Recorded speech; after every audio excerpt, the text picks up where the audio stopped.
ఈరోజు తెలుగు సినిమా రంగం భారతదేశంలో తెలుగు సినిమా రంగం వైపు చూస్తున్నారు. ఒకప్పుడు బాంబే అనేవాళ్ళు, తమిళనాడు, చెన్నై ఇట్లా అనేవాళ్ళు. ఈరోజు ఇండియన్ మొత్తం ఒక రాజమౌళి, ఒక సుకుమార్, ఎంతోమంది, ఒక మన ఈ నాగశ్విన్, అద్భుతమైన డైరెక్టర్లు మన ఇక్కడి నుంచి వెళ్తున్న భారతదేశం మొత్తం తెలుగు వాడిని చూసి తెలుగు నిర్మాత, తెలుగు డైరెక్టర్, తెలుగు యాక్టర్ అని గర్వంగా చూస్తున్న స్థాయికి వస్తే ఈ రంగంలో నేను 7 సంవత్సరాల సినిమా తీయడం చాలా బాధ అనిపిస్తుంది. నేను తప్పు చేశాను, నన్ను క్షమించాలి.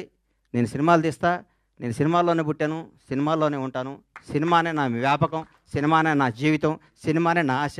బ్లాక్ బాస్టర్ల సినిమాలు తీస్తా, బ్లాక్ బాస్టర్స్.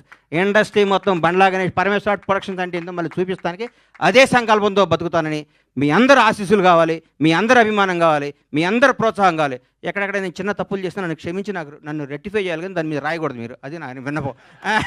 ఎందుకంటే వీడు దొరికాడని రాస్తారు, అది నా విన్నపం. అందుకని థ్యాంక్ యూ.